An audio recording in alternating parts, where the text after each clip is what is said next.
So here today we will start the first chapter of First Flight, that is A Letter to God by G.L. Fuentes. He says, faith is like Wi-Fi. It is invisible, but it has the power to connect you to what you need. विश्वास, trust her किसी को बांधे रखता है, जोड़े रखता है. And this story also tells the faith of a person, faith of a farmer, how he believes in God. कैसे इनोसेंस की तरह वो आदमी गॉड पे विश्वास करता था. The story a letter to God revolves करता है उस आइडिया की तरफ who has unquestioned believe in something. Story Latin American country में सेट किया गया. लेंचो जो कि एक फार्मर है और he is the protagonist of the story who writes letter to God, उनसे हेल्प मांगने के लिए. जब लेंचो को पता चलता है कि उसकी फील्ड पूरी तरीके से डिस्ट्रॉय हो चुकी है, then he decides to take help from God and he had only one hope and that was the help from God. When we see the theme of this lesson, the lesson demonstrates 3 points. First is that Lencho ka unbelievable faith in God, his steadfast confidence in God, his trust is confirmed by the fact that those who assist him are people. उसको यकीन नहीं होता कि मैंने तो help God से मांगी थी, मुझे कोई इंसान कैसे हेल्प कर सकता है. He didn't believe it. And second, this story, this lesson demonstrates कि एक फार्मर कितना ज्यादा इनोसेंस हो सकता है, इस स्टोरी में G.L. Fuentes ने दिखाया है. And the third thing is that this lesson illustrates that even charity might go unnoticed. क्योंकि जो पैसा लेंको को मिला वो कोलैबोरेट किया गया था, वो इकट्ठा किया गया था, and in the form of charity it was given to Lencho. And here the story begins. एक ही घर था, पूरे वैली में केवल एक ही घर था, और जिस हाइट पे घर था वहां से कोई भी वहां की नदियों को देख सकता था, वहां के फील्ड्स को देख सकता था जिसमें राइप कॉर्न लगे हुए थे, फूल खिल चुके थे उन कॉर्न्स के, और जिसको देख करके ऐसा लग रहा था कि वाकई में इस साल बहुत बढ़िया हार्वेस्ट होने वाला है. बस एक चीज की जरूरत थी, अ लिटिल डाउनपोर. एटलीस्ट 100 तो चाहिए ही चाहिए था. सुबह लेंचो खड़े होकर के नोटिस करता है, स्काई की तरफ देख करके, नॉर्थ ईस्ट की तरफ देख करके. एक्चुअली एक एक वर्ड इंपॉर्टेंट है. How you are going to get questions in MCQ? Don't know. So ये भी ध्यान में रखना पड़ेगा कि in which direction Lencho saw sky. तो that is north east. North east की तरफ देख करके लेंचो कहता है कि हाँ, बस थोड़ी सी बारिश हो जाती तो बहुत अच्छा रहता. And he tells his wife कि now we are really going to get some water. अब हमें बारिश मिलने वाली है. His wife was preparing supper. रात का भोजन सबके लिए पका रही थी, और तब उन्होंने बोला, हाँ अगर ईश्वर चाहे तो जरूर हमें बारिश मिल जाएगी. घर के जो बड़े बच्चे थे वो फील्ड में अब तक काम कर रहे थे, और जो बाकी के छोटे बच्चे थे घर के वो वहीं आसपास खेल रहे थे. और सभी को लेंचो की वाइफ कॉल करती है for dinner, come for dinner. ये मील का टाइम था, सब खाना खा रहे थे, और तभी जैसा कि लेंचो ने प्रेडिक्ट किया था, मॉर्निंग में देखा था ना कि अरे बादल घिर रहे हैं, बहुत जल्दी हमें बारिश मिलने वाली है. बड़ी बड़ी बूंदें स्टार्ट हो जाती हैं फॉल करना. नॉर्थ ईस्ट से बिल्कुल बादलों के पहाड़ से नजर आ रहे थे, वो खेतों की तरफ बढ़ रहे थे. एयर बिल्कुल फ्रेश था और सब कुछ बढ़िया चल रहा था. कोई भी लेंचो की जगह कोई भी अगर होता तो वो घर से बाहर निकल जाता, just to feel the pleasure of that rain drop on his body. Lencho भी यही करता है. लेंचो घर से बाहर निकलता है और he just started feeling the falling rain drops on his body. It pleased him. खुश हो जाता है मन उसका. और जब वो आता है ना वापस तो कहता है कि ये बारिश की बूंदें नहीं हैं, ये जो आसमान से गिर रहे हैं ना, these are new coins. Now he compares the big drop with 10 cent और लिटिल वंस विद 5। कि जो वो बड़े बड़े बूंदे गिर रहे थे ना बारिश की, उसको कहता और ये तो 10 सेंट है, ये बारिश की बूंदे नहीं हैं। और छोटी वाली जो बूंदे थी ये तो 5 सेंट की बूंदे हैं। He compares. Question generally is asked in the examination कि what does Lencho compare the rain drops with. तो वहां पे यही आंसर आ जाता है कि बड़े बड़े ड्रॉप्स को वो 10 सेंट से कंपेयर कर रहा था और छोटे सेंट्स को छोटे रेन ड्रॉप्स को 5 सेंट से किया था। And he was satisfied now, क्योंकि जो वो चाह रहा था अब वो हो रहा था। ही regarded the ripe corn with its flowers draped in a curtain of rain. पूरी तरीके से, मतलब जितनी बारिश चाहिए थी उतनी होती है। लेकिन तभी क्या होता है, किस्मत को कुछ और मंजूर था। बारिश तो हो रही थी और तभी अचानक से स्ट्रॉन्ग विंड स्टार्ट हो जाते हैं ब्लो करना, और तभी बड़े बड़े ओले गिरने लग जाते हैं। बारिश तक तो ठीक था, लेकिन जो ओले गिरने लग जाते हैं किसी भी फसल के लिए वो बेकार होते हैं, बहुत ज्यादा गलत होते हैं। और आज भी शायद गलत होने वाला था। देखो यहां पे क्या होता है ना कि पहले उसने कंपेयर किया big rain drops 10 cent, small rain drops 5 cent. Now अब कंपैरिजन होता है यहां पे सिल्वर कॉइन्स से, क्योंकि वो जो ओले गिर रहे थे ना उसको राइटर ने सिल्वर कॉइन्स कहा है कि ऐसा लग रहा था मानो सिल्वर कॉइन्स गिर रहे हों। जो घर के छोटे बच्चे थे ना वो बाहर निकल जाते हैं just to collect the frozen pearls. वो मोती की तरह दिखने वाले बर्फ के टुकड़े छोटे छोटे, उनको चुनने के लिए घर से बच्चे बाहर निकल जाते हैं। फिर से लेंचो कहता है कि वाकई में ये बहुत बुरा हो रहा है। अब मैं यही आशा करता हूं कि ये जल्दी बंद हो जाए, जल्दी चला जाए। लेकिन वो जल्दी नहीं गया। 1 घंटे तक लगातार हेल स्टॉर्म चलता रहा। चाहे वो गार्डन था, चाहे वो हिल साइड था, चाहे वो कॉर्नफील्ड था, पूरी की पूरी वैली बर्फ से ढक चुकी थी। ऐसा लग रहा था मानो चारों तरफ नमक गिरा दिया गया हो, पूरा वाइट। पेड़ पे एक पत्ता तक नहीं बचा था। कॉर्न की जो फील्ड थी ना वो पूरी तरीके से डिस्ट्रॉय हो चुकी थी। The rain had ruined the whole field. Maize के पौधे से पूरे तरीके से, कॉर्न के पौधे से पूरे तरीके से फूल झड़ चुके थे, सब कुछ खत्म हो चुका था। लेंचो का सोल पूरे तरीके से रो रहा था, उसकी आत्मा दुख में डूब चुकी थी। और जब स्टॉर्म चला गया, अपने फील्ड में खड़े होकर के अपने बच्चों से कहता है लेंचो कि अगर लॉबस्टर्स भी आए होते तो इतनी ज्यादा परेशानी हमारे लिए क्रिएट करके नहीं गए होते, इतना ज्यादा फसल बर्बाद नहीं किए होते। इस बर्फबारी ने ना हमारे लिए कुछ भी नहीं छोड़ा। शायद हम इस साल एक भी कॉर्न कलेक्ट ना कर पाए अपने खेत से। The night was full of sorrow.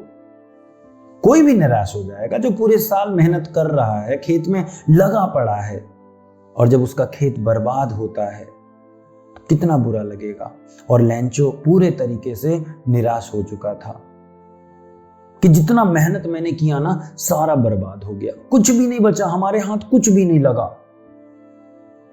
कोई नहीं है हमारे यहां हेल्प करने के लिए। पूरे साल हम लोग क्या खाएंगे, कुछ भी नहीं मिल पाएगा हमें इस साल। लेकिन उस अकेले सॉलिटरी हाउस में एक होप थी, and that was help from God. यही ट्रस्ट है। हम जितना अच्छे तरीके से वो ट्रस्ट अपने बना करके रखें उतना बढ़िया होता है।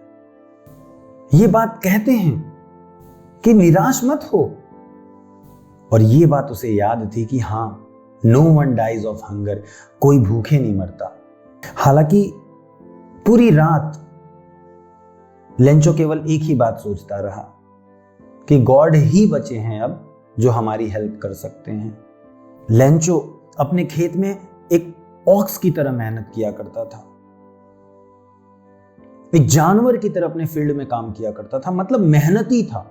लेंचो पूरी रात एक ही बात सोचता रहता है, द हेल्प ऑफ गॉड। वो जानता था कि एक गॉड ही है जो मेरी हेल्प कर सकते हैं। अब अगर हम लेंचो को देखते हैं तो वो he was like an animal in his fields. बहुत ज्यादा मेहनत करता था वो, लेकिन फिर भी उसे लिखना आता था। ऐसा नहीं है कि कोई खेत में काम कर रहा है तो वो अनपढ़ है या इलिटरेट है, उसको नहीं आता लिखने, ऐसा कुछ नहीं है। लेंचो जानता था लिखना। नेक्स्ट संडे वो डिसाइड करता है, जैसे ही डे ब्रेक होता है वो एक लेटर लिखता है, खुद उस लेटर को लेकर के जाता है मेल करने के लिए। वो लेटर कुछ और नहीं बल्कि यह लेटर टू गॉड था। लिखा उसने, गॉड अगर आप मेरी हेल्प नहीं करते हैं तो मैं और मेरा परिवार पूरे साल भूखे रह जाएगा। मुझे 100 पेसोस चाहिए ताकि मैं अपने खेतों में फिर से बीज लगा सकूं, फिर से सोइंग कर सकूं, क्रॉप्स उगा सकूं। और उसने पूरी बातें क्लियर कर दी क्योंकि मेरे क्रॉप्स जो थे वो हेल स्टॉर्म की वजह से बर्बाद हो गए।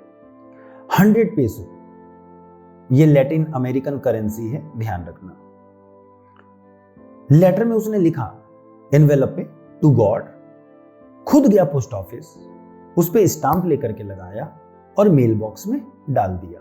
जैसे ही एम्प्लॉइज जो मतलब वहां पे पोस्टमैन्स होते हैं वो लेटर को जैसे ड्रॉप करेंगे कभी हम कोई लेटर, तो वो अकॉर्डिंग टू एड्रेस उसको वो सेट कर देते हैं कि यहाँ इस जगह पे जाने वाला है, ये लेटर इस जगह पे जाने वाला है, लाइक दिस। तो व्हेन ही रीड्स कि अरे गॉड, उसे हंसी आ जाती है, वो पेट भर हंसता है उस टाइम पे, क्योंकि उसने अपने पूरे करियर में ऐसा नहीं देखा था कि कोई लेटर गॉड को कैसे लिख सकता है। अरे ये तो वही बात हो गई। देखो, बिलीफ और ट्रस्ट यहाँ पे दोनों डिफरेंट चीजें हैं, है ना।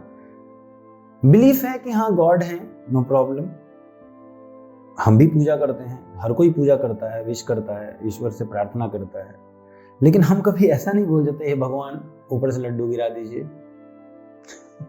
But Lencho had done this, he had written letter to God कि मुझे 100 पेसोस चाहिए।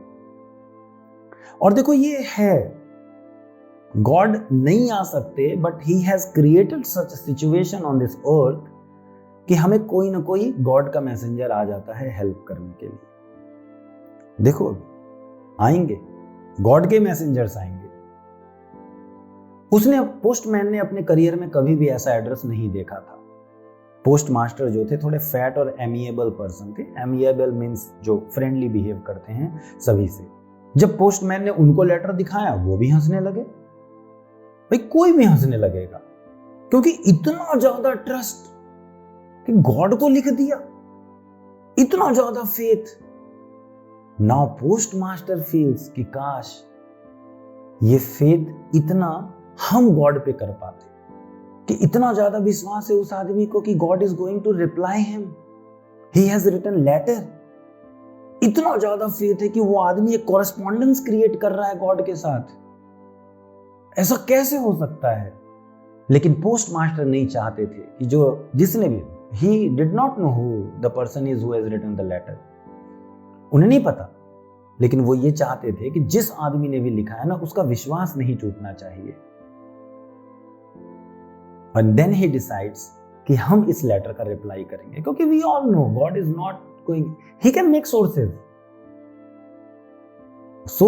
बनाते हैं, और पोस्ट मास्टर भी आज सोर्स बन जाते हैं उन्हीं गॉड के। एंड नाउ ही डिसाइड्स कि हम रिप्लाई करेंगे। लेकिन जब वो लेटर खोलते हैं तो it was not only to reply letter, यहां गुडविल के साथ कुछ और भी चाहिए था। इंक के साथ, पेपर के साथ कुछ और भी देना था, क्योंकि उसमें तो लिखा हुआ था कि भाई God kindly send me 100 pesos. लेकिन उन्होंने अपने आप में ही रिजोल्यूशन कर लिया था कि हम इस आदमी की हेल्प जरूर करेंगे। अब लेटर में देखा कि भाई हाँ इतने इतने पैसे चाहिए, पोस्ट मास्टर क्या करते हैं कि he gave a little part of his own salary, अपने फ्रेंड्स से कहते हैं कि for an act of charity तुम लोग भी कुछ दो भाई, किसी की हेल्प करनी है। और एक अकेले आदमी के लिए 100 पेसोस कलेक्ट कर पाना मुश्किल था, इसलिए जो भी पैसा कलेक्ट होता है लिटिल मोर देन हाफ, इसलिए उस पैसों को वे इन्वेलप में करते हैं, उसमें डालते हैं और फिर इंतजार करते हैं कि वो आदमी जब आएगा तो उसको दे दिया जाएगा। और लेटर के बैक साइड में सिग्नेचर भी किया जाता है, God. Now the question arises, post master अगर चाहते तो वहां अपना नाम या अपना एड्रेस लिख करके वहां पे उसको सिग्नेट कर सकते थे, लेकिन उन्होंने गॉड का साइन किया। क्यों? क्योंकि वही बात, पोस्ट मास्टर नहीं चाहते थे कि जिस व्यक्ति ने भी ये लेटर लिखा है उसका विश्वास टूटे गॉड पर से, क्योंकि बहुत ज्यादा फेथ है उस आदमी को, and that's why he has written letter to God. Next Sunday क्या होता है कि लेंचो टाइम से पहले ही पोस्ट ऑफिस पहुंच जाते हैं और वे एक्साइटमेंट कि आज मेरा लेटर आने वाला है या आ चुका होगा, वो जाकर के पूछते हैं वहां पर। पोस्टमैन खुद जाकर के वो एनवेलप जिसमें उन्होंने पैसे डाल रखे थे पहले ही, वो ले जाकर के देते हैं। And post master wanted to see his reaction, वो चाह रहे थे कि हम देखें कि आखिर कैसा रिएक्शन होता है एक आदमी का when he asked help from God, और जब उसको वो पूरा मिलने वाला है। पोस्ट मास्टर बेताब हो रहे थे देखने के लिए भाई, लेकिन लेंचो जब लेटर को खोलते हैं, वो उस इन्वेलप को खोलते हैं, तो there wasn't any surprise on his face. भाई लेंचो कॉन्फिडेंट थे कि God is going to help me, definitely he will help me. वो सरप्राइज तो नहीं होते, हाँ गुस्सा जरूर हो जाते हैं। नाउ द क्वेश्चन अराइजेस, वो गुस्सा क्यों होते हैं? क्योंकि he had asked 100 pesos but what he got 70 pesos। so वो ये बात सोच लेते हैं कि गॉड से गलती नहीं हो सकती, और ना ही कभी लेंचो के डिमांड को, लेंचो के रिक्वेस्ट को वो डिनाई कर सकते हैं। इसलिए तुरंत लेंचो जाते हैं विंडो पे, वहां से पेन लेते हैं, इंक लेते हैं, पेपर लेते हैं, और राइटिंग टेबल पहले हुआ करता था पोस्ट ऑफिसेज में, राउंड टेबल्स लगे रहते थे जहां पे जिसको जरूरत पड़ी वो रख करके लेटर लिख लिया करते थे। अब ये सब चीजें नहीं होती हैं पोस्ट ऑफिस में, अब लेटर लिख ही कौन रहा है। We have cell phones and video calling facilities, तो अब ये सारी चीजें धीरे धीरे खत्म सी हो चुकी हैं। तो वो उस राइटिंग टेबल पे रख करके और लिखने लग जाते हैं। लिखते हैं, वो बहुत ज्यादा गुस्सा चेहरे पे दिखाई पड़ता है, एक्सप्रेस करते हैं अपने चेहरे पर। और जब लेटर उनका फिनिश हो जाता है तो वो सीधे विंडो पे जाते हैं, स्टाम्प लेते हैं। Stamp is used to paste on the envelopes so that it would be sent to some other places, ठीक है, ताकि दूसरे जगह पे उन्हें भेजा जा सके उन लेटर्स को। तो लेते हैं and he just licked it. पहले कहाँ फेविस्टिक और गम और ग्लू, तो दिस वाज द मेथड कैसे स्टाम्प को एनवेलप पे चिपकाया जाता था। तो वो लिख करके उसको चिपका देते हैं, फिस्ट से मारते हैं and it was pasted. And when it was pasted वो लेकर के जाते हैं मेल बॉक्स में डाल देते हैं। जैसे ही लेटर मेल बॉक्स में डाला जाता है, पोस्ट मास्टर बड़े तीव्रता से उठते हैं और वहां तक जाते हैं और लेटर को लेते हैं, क्योंकि पढ़ना उनके लिए बहुत ज्यादा जरूरी था भाई। He had helped, this is the reality. तो वो लेटर को जब खोलते हैं तो उसमें लिखा हुआ था, गॉड, जितने पैसे मैंने मांगे थे उनमें से केवल मेरे पास 70 पैसों ही पहुंच पाए हैं। देखो 70 पेसोस पहुंच पाए हैं means he doesn't say that कि गॉड आपने 70 पैसों भेजे दोनों में डिफरेंस है। तो वो ये बात कहते हैं कि मेरे तक 70 पैसों ही पहुंचे हैं, बाकी के जितने पैसे बचे हुए हैं वो मुझे जल्दी से भेज दीजिए। बट लेंचो रिक्वेस्ट हियर कि आप जो बचे हुए पैसे हैं वो मेल के थ्रू मत भेजिएगा। And he calls the post office employees a bunch of crooks and he science Lencho. Now look, J.L. Fuentes has created irony here, क्योंकि जो लोग लेंचो को हेल्प कर रहे हैं, he is calling them a bunch of crooks. This is the story and the moral is we must have faith in God. क्योंकि जब हम फेथ रखते हैं ना गॉड पे, तो कंडीशन कैसी भी हो, even it's the darkest situation of life, we get a ray of hope. और उसी होप से हम जो भी डार्केस्ट सिचुएशन है, जो मुश्किल है हमारी लाइफ में, हम उससे बाहर आते हैं। So this is the story, but don't forget to like, comment and subscribe our channel. Thank you.